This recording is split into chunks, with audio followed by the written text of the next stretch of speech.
refused to forgive for 9 years because I told myself I was the one who had suffered most. The Covenant Court showed me both sides.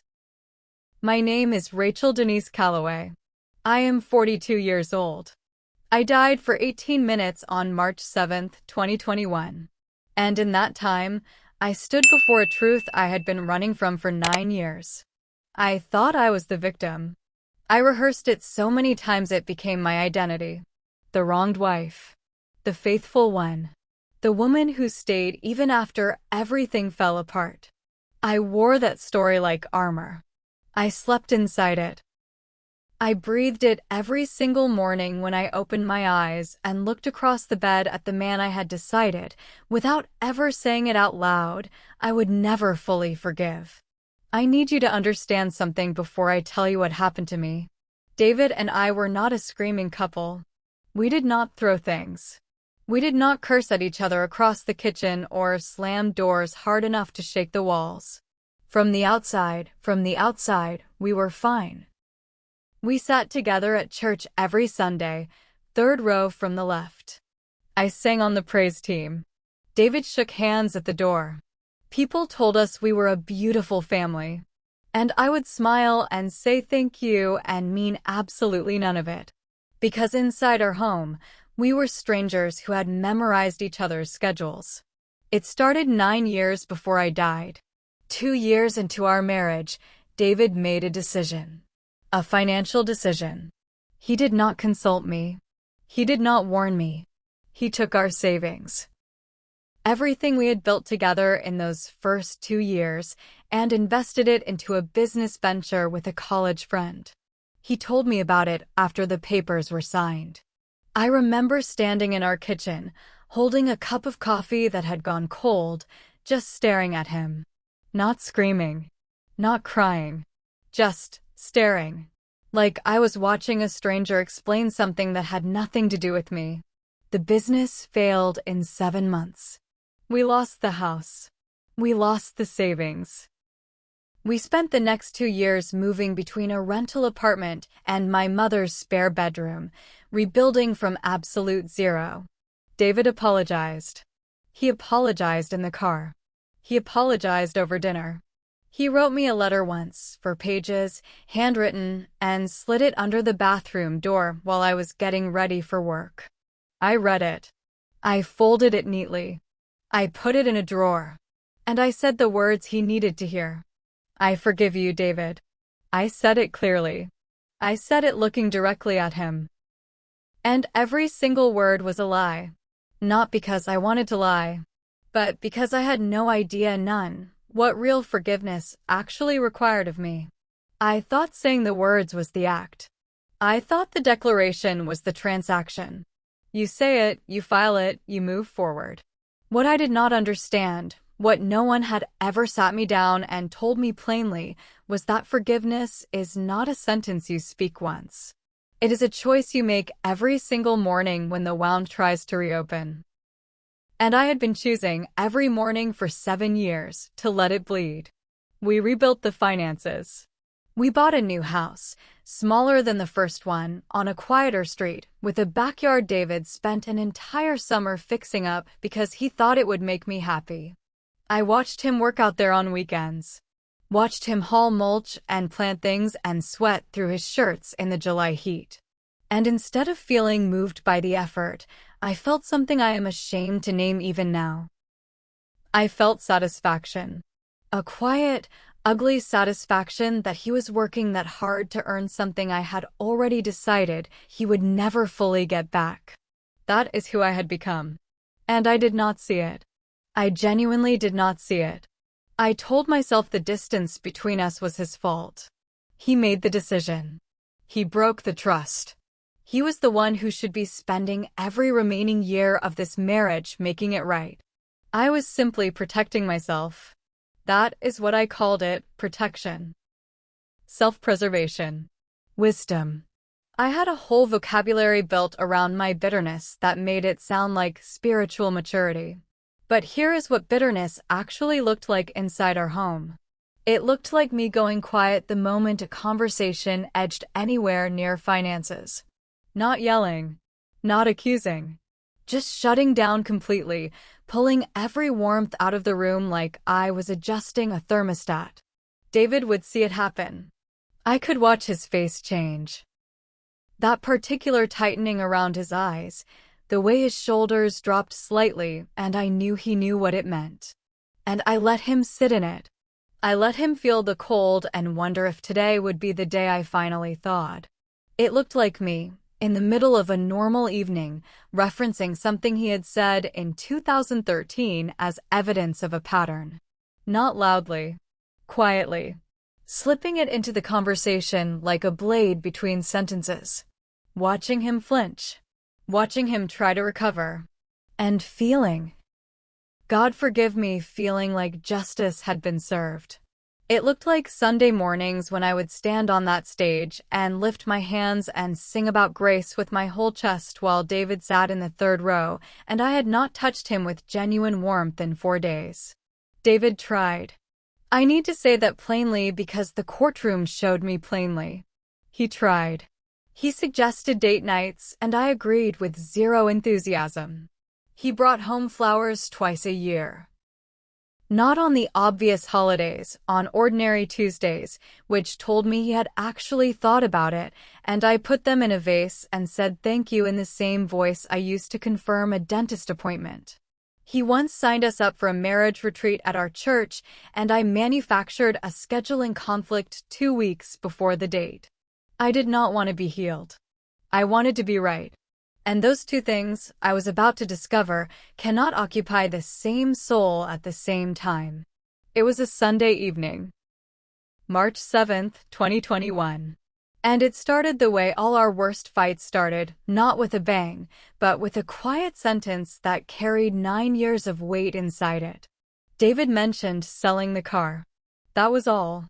He said it the way you would mention changing the weather, casual, practical, just a thought. There was a medical bill that had come in that week, larger than we expected, and he thought selling the second car made sense as a short-term solution. Reasonable. Logical. Financially responsible, even. But I did not hear a practical suggestion. I heard a man making a unilateral financial decision. Again. I heard 2012. I heard the papers already signed. I heard a cup of coffee going cold in my hand while he explained how he had already thought it through. Something detonated in my chest. I do not remember deciding to raise my voice. I just remember it happening, words coming out of me with a force I had been pressurizing for almost a decade. I told him he never learned. I told him he still thought he could move money around our lives without asking me. I told him that some people never change, that trust once broken at the root never fully grows back, and that I was tired of pretending otherwise. I said things I had rehearsed only in my own mind and never intended to actually speak aloud. And once I started, I could not locate the off switch. David stood very still on the other side of the kitchen island. He did not yell back. He never did. He just absorbed it, that old, familiar posture of his, shoulders forward slightly, eyes down, waiting for the storm to pass the way a man waits out weather he has learned he cannot stop. And somehow his stillness made me angrier. Because his stillness felt like indifference. Because his silence felt like he was not taking me seriously. Because every reasonable, quiet thing he did in the face of my fury made me feel like the unstable one, and I resented him for that too. I was mid-sentence when the pain arrived. It did not build slowly. It did not give me a warning I could name. It came like a door slamming shut at the back of my skull, sudden, total, absolute. A pressure so complete it replaced every other sensation. The words stopped in my throat. My vision did not go dark. It shattered. Like someone had cracked the lens through which I saw the world, and light was coming through all the wrong places at once. My knees did not buckle so much as simply stop working. I grabbed for the kitchen counter. My hand found nothing. The floor came up faster than I could process it, and the last thing I felt was the cold of the tile against my cheek. The last thing I heard was David's voice, not angry, Not defensive, not the careful quiet of a man weathering a storm. It was something I had not heard from him in years. Raw, broken open, screaming my name like a man who had just watched the only thing he was still fighting for disappear in front of him. And then there was nothing. No pain, no sound, no kitchen floor. Just silence so complete it had a texture. I became aware of myself before I became aware of anything else. That is the only way I know how to describe it. I was conscious, fully, sharply conscious. Before I had any sense of where I was or what surrounded me. And the first thing I noticed was that the pain was gone. Not fading. Gone. As though it had never existed. As though my body had been a coat I had simply set down somewhere. Then I heard David. I did not see him immediately. I heard him first, that same broken sound, closer now and somehow below me. And when I oriented toward the sound, I understood what I was looking at. I was above the kitchen. Not far above it. Maybe 8 or 10 feet, suspended in something that was not air but behaved like it. And below me, on the tile floor, was my own body. Collapsed against the base of the counter exactly where I had fallen. And David was on his knees beside me, both hands on my face, saying my name over and over in a voice I had spent 9 years deciding meant nothing. I want to tell you I felt immediate remorse in that moment. I want to tell you that hovering above my own body, watching my husband fall apart over me, produced instant clarity and repentance. It did not. What I felt first, and I am telling you this, because the courtroom later confirmed it with devastating precision, what I felt first was a strange, horrible sense of vindication. Look how much he needs me. Look how terrified he is of losing me. I had spent so many years feeling like he did not value what he had, and here was the proof, wasn't it? Here was the evidence I had always wanted. I thought that thought above my own unconscious body while my husband screamed my name into a kitchen that had gone completely still. I am not proud of that. I am telling you because it is true. And because the place I was about to be taken understood everything I had just thought and had a great deal to say about it. The kitchen dissolved. Not dramatically. Not with fire or wind or any sensation of movement I could name. It simply became irrelevant, the way a room fades when you close your eyes, except I had not closed anything. The sounds, the light, the cold suspended air, all of it receded. And something else took its place. I was moving without walking, arriving without traveling, and the space that received me was nothing like anything I had capacity to have imagined. It was not dark. It was not bright in the way sunlight is bright. It was revealing. That is the only word precise enough. Every surface, every dimension of the space I now stood inside, seemed constructed specifically to make concealment impossible. Not threatening. Not cruel. Just precise. Honest in the way that only something completely outside of human preference can be honest. The floor beneath my feet was glass. I knew it was glass because I could see through it, and beneath it, moving slowly like something alive, was fire. Not violent fire. Not consuming fire.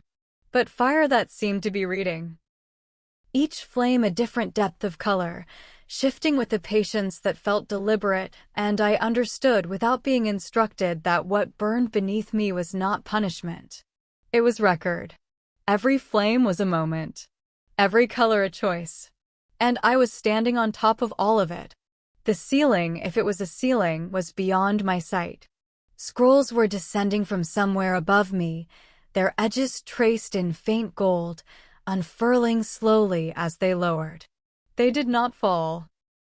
They arrived with intention, as though they had been prepared long before I got here and were only now being presented. The air had a sound, not music, not voices, something between the two. A resonance that seemed to come from the architecture itself, as though the room were breathing. And then, directly in front of me, a book appeared. Not placed. Not carried. appeared suspended at eye level, enormous, its cover the color of something I have no earthly reference for. It opened on its own. And the first page held 4 things that made my legs feel like they were dissolving beneath me. My name, Rachel Denise Calloway. His name, David Marcus Calloway. A date, June 14, 2012.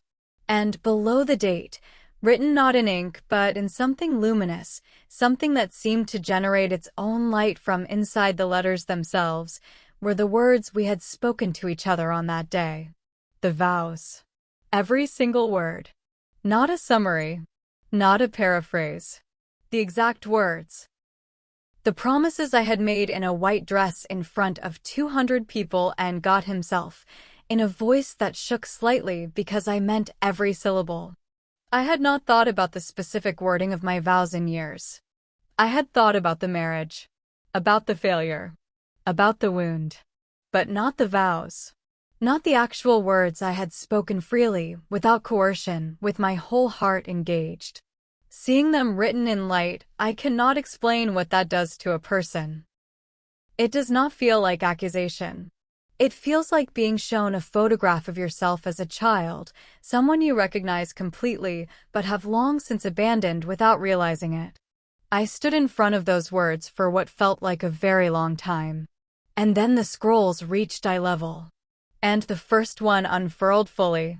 And I saw the beginning of everything the courtroom had prepared to show me. The scroll did not show me what I expected. I had braced. Somewhere in the part of me still capable of bracing for accusation. For a list of my failures presented like evidence for a prosecution I deserved. I had carried enough guilt over the years, even beneath the bitterness, to know there was material to work with. I expected to be shown my worst moments, the coldest nights, the sharpest words. Instead, the scroll showed me March of 2012, 2 months before our wedding. David, sitting across from his college friend in a diner booth, listening to a business pitch. I watched him the way you watch a film, from slightly outside it, present but untouchable. I saw his face. Not the face of a reckless man. Not the face of someone being careless with our future. I saw the face of a 26-year-old man who was terrified of not being enough. Who had grown up watching his father struggle financially and had made a private, unspoken covenant with himself that his wife would never know that particular fear. Who had looked at this business opportunity and seen, not a gamble, but a door. A way to arrive at our marriage already holding something that would make her proud of him. I saw his hands shaking slightly as he reviewed the documents. I had never known his hands shook. He had never told me. And I had never asked. Not once, in all the years of replaying that wound, what had been moving inside him when he made that decision. I had never asked because the answer did not serve my narrative. The answer would have complicated the clean story I had constructed where I was simply the victim and he was simply the man who hurt me. The scroll moved forward. I watched the business fail. I watched David absorb it. Alone at first, for 3 days before he told me, trying to find a way to frame it that would minimize my pain.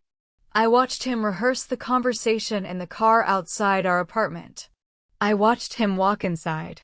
I watched his face when he saw mine go still. And then the scroll shifted. And I watched myself. 7 years. The courtroom showed me 7 years in a compression I cannot fully describe, not every moment, but enough. Enough to remove every justification I had ever constructed. I watched myself go cold at the dinner table when the word money entered a conversation. I watched David's face register it, that slight recalibration, that careful retreat, and I watched myself notice it and say nothing. Do nothing. Allow the cold to sit in the room because some part of me believed he had earned it. I watched a Tuesday evening in 2016 when David brought home tulips. Not roses, not the obvious choice, but tulips, because I had mentioned once 2 years earlier that tulips were my favorite, and he had remembered, and I watched myself put them in water with the warmth of someone processing a delivery. I watched his face as he waited for something. Anything. I watched him decide not to wait anymore. I watched myself, in the middle of a conversation about our son's school schedule, slip in a reference to the financial collapse of 2012 with the precision of a surgeon making an incision in exactly the place most likely to produce pain. I watched David go quiet. I watched myself interpret his quiet as guilt confirmation and feel, the courtroom showed me this in full, unedited clarity, feel satisfied. I watched the marriage retreat. I watched myself invent the scheduling conflict. I watched David sit with the brochure for 2 days after I canceled, then fold it and put it in the recycling bin without saying a word. And I watched his eyes across 7 years. That is what broke me. Not my own actions, though they were breaking enough. It was watching what happened to his eyes. The way hope lives in a person's eyes, not dramatically, not in a way you would necessarily notice year to year, but across 7 years, compressed into something I could see as a complete arc. I watched hope reduce. Not disappear. David never stopped loving me. The courtroom showed me that too, but reduce. Become careful. Become qualified. The eyes of a man who had learned to want less, because wanting more was a wound he could not keep surviving. I did that. That specific diminishment in that specific man's eyes, I did that. Not alone. Not without being wounded first. But I did it. Consistently. Deliberately. And I had called it survival. The scroll closed. The fire beneath the glass floor shifted, several of the flames brightening slightly, as though the record had just been confirmed. And then the voice came. I cannot tell you what it sounded like in terms of any voice I have heard on earth. I can tell you it was not loud. I can tell you it did not need to be. It arrived inside me rather than around me, the way a truth lands when you have been running from it long enough that your legs have finally given out. It said, you named it forgiveness. But you practiced punishment. I did not argue. There was nothing in me left to argue with. It said, he wounded you once. You wounded him 1,000 times in return, and called yourself the victim. The glass floor pulsed once beneath my feet. Every flame stilled simultaneously, as though holding its breath. And then, Covenant does not excuse what he did, but it condemns what you became. I sank to my knees on that glass floor, above all that fire, above all that record. And for the first time in 9 years, I did not reach for justification. I did not reach for the wound as a shield. I had nothing left to reach with. I had come into this marriage with a promise written in light. And I had spent 7 years quietly, methodically, spiritually sounding destroying the man I had made that promise to, and sleeping well at night because he had hurt me first. The courtroom did not condemn me. It simply showed me the truth. And the truth was sufficient. The voice did not say goodbye. It did not offer ceremony or closure. It simply said, with the quiet finality of something that had already decided, you will return. And you will choose now. Not someday. Not when you feel ready. Now. Forgiveness or the record. Covenant or the verdict. Go. And the courtroom collapsed. Not violently. Not with sound. It folded. The scrolls ascending, the great book closing without drama, the fire beneath the glass floor dimming flame by flame until the last one winked out like a candle at the end of a long night. The light that had been revealing everything pulled back into itself. And I felt myself moving, not walking, not floating, being returned, the way something borrowed is returned, with intention, back to the place it belonged. Cold hit me first. The specific cold of a room with too many people and not enough warmth, antiseptic and fluorescent and completely, mercifully real. Then pressure on my chest. Then the sound of a machine screaming a single sustained note that I understood, even before I fully understood anything else, was the sound of my own absence. Then the defibrillator. It did not feel like being struck. It felt like being rewritten. Like every cell in my body received the same urgent memo simultaneously and responded without waiting for my permission. My back arched off the table. Air, cold, sharp, and entirely unwelcome, forced itself into lungs that had forgotten how to receive it. I choked on it. I heard voices counting, heard the word again and braced before I understood what it meant, and then the second shock rewrote me once more. I gasped, grabbed at nothing. My eyes opened onto a ceiling that was the least interesting thing I had ever seen and the most beautiful. A nurse's face appeared above mine, close, professional, scanning. She said my name with the careful precision of someone who had said it many times in the last several minutes without receiving an answer. I tried to respond and produce something between a syllable and a sob. She told me I was at Mercy General. She told me I had been gone for 18 minutes. She said it the way medical professionals say the terrifying thing, with deliberate calm, watching my face for the reaction that would tell her how I was processing it. I was not processing it. I was remembering it. Every detail. The glass floor. The fire. The vows written in light. David's eyes reducing across 7 years. The voice that did not need volume because it carried weight instead. I remembered all of it with a clarity that was nothing like a dream and everything like a verdict. I turned my head before the nurse finished her sentence. The door to the room was partially open. Through the gap I could see the waiting area and David. Standing with his back to the wall, both hands pressed flat against it behind him, like the wall was the only thing holding him vertical. His shirt was still the one from the argument. His face was, I do not have the word, demolished. The face of a man who had spent 18 minutes being shown what it would cost him to lose something he had never stopped loving. I said his name. It came out smaller than I intended, broken at the edges. But he heard it. His head turned. And when he saw my eyes open and looking directly at him, something in his face did not relax, it shattered. He crossed the room in 4 steps, and I watched him try to locate the professional composure of a man who does not cry in public and fail completely. He pulled a chair to the side of the bed and sat, and took my hand, both of his around one of mine, and pressed it against his forehead and just stayed there. Neither of us spoke for a long time. I looked at the ceiling. I felt his hands around mine. And I thought about a scroll unfurling above a glass floor. I thought about a Tuesday with tulips.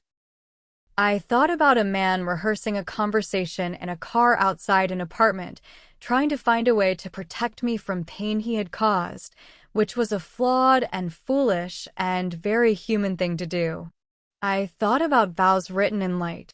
I thought about what I was going to say when I could say it without my voice collapsing entirely.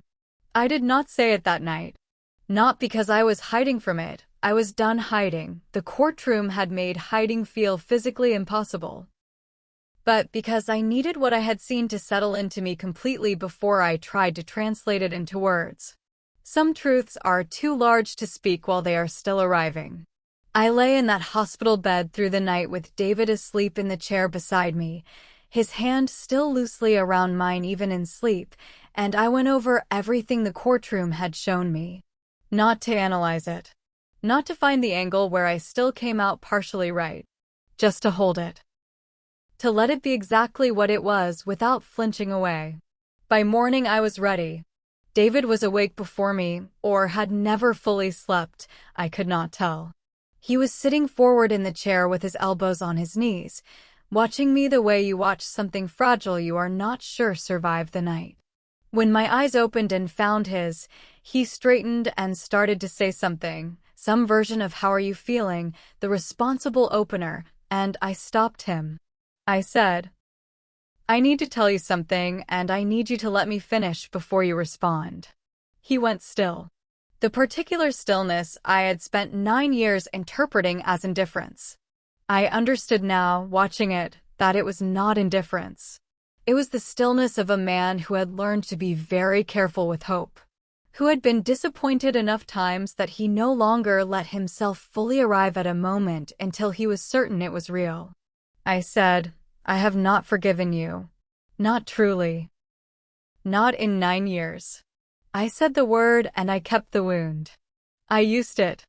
I used it against you on purpose, consistently, and I called it self-protection when it was actually punishment. I watched you try the flowers, the retreat, the letter, all of it, and I rejected every attempt not because it was insufficient, but because I did not want to heal. I wanted to be right. And in wanting to be right, I made you pay for one mistake every single day for 7 years. He did not move. I said, "What you did in 2012 was wrong. It cost us enormously and you should have come to me first." I am not removing that. But I am telling you that what I did with it afterward, what I became because of it, that was its own destruction. And I am sorry. Not as a formality. I am genuinely, completely sorry. He looked at me for a long time without speaking. I watched his jaw work. Watched him press his lips together once, twice, the way people do when they are trying to locate the structural integrity to respond to something that has just rearranged them. Then he said, quietly, "I thought you would never say that. I stopped believing you ever would." That sentence cost him something to say. I could hear the cost of it. And I did not rush past it or soften it or redirect toward my own feelings. I let it land exactly where it was meant to land. I said, "I know. And I am sorry it took me dying to get here." He laughed, a small, wet, involuntary sound that was nowhere near humor and everywhere near release. He pressed my hand against his face the way he had the night before. And we stayed there in the quiet of that hospital room while the morning light came through the blinds in thin horizontal strips, and something that had been locked between us for 9 years began, slowly and imperfectly, to move. We started counseling 3 weeks after I was discharged. A Christian marriage counselor named Dr. Patricia Ames, who had a small office on the second floor of a building near our church, and who did not let either of us perform our way through a session. She asked precise questions and waited for precise answers, and had absolutely no patience for the kind of polished surface responses David and I had both perfected across years of appearing fine in public. The first 3 sessions were the most uncomfortable conversations I had ever participated in. The 4th one was the first time David told me, in front of another person, out loud, what the last 9 years had actually felt like from inside his skin. I had thought I knew. I had seen it in the courtroom. But hearing him say it with his own voice, in his own words, sitting 3 feet from me in a counselor's chair, that was different. That reached something the vision had prepared but not completed. I resigned from the praise team 2 months later. Not permanently. But I needed the time I had been spending performing grace publicly to be redirected into practicing it privately. My pastor understood. He said something I have not forgotten. "Rachel, God is not interested in your ministry until He is finished with your marriage." I wrote it on a card and put it on my bathroom mirror. That was 2 years ago. We are not a perfect marriage. I want to be honest with you about that because you deserve honesty more than you deserve a tidy ending. There are still mornings when the old reflex fires, when something small triggers the memory of the wound, and I feel the familiar pull toward the cold place. But now I recognize it. I name it out loud to David when it happens. And then I make the other choice. Not because it always feels natural, but because I stood above a glass floor with fire beneath it and watched what the alternative actually costs. If you are carrying something tonight, a wound you named forgiveness, but never truly released, a person you love that you have been quietly, methodically making pay, I need you to hear this. The courtroom sees both sides. Every side. It sees what was done to you and it sees what you became because of it. and it does not grade on a curve. You do not have to die to choose differently. That is the mercy you still have that I almost lost. Let it go. Not for them. For the covenant. For the person God designed you to be inside it. For the version of your marriage that is still possible if you stop choosing the record over the relationship. I came back accountable. And it saved my life, the one that was already beating. If this testimony reached something in you today, I want to hear from you. Comment where you are watching from. Because the fact that this found you today is not an accident. Subscribe and stay close. There are more stories coming, and someone you know needs to hear them.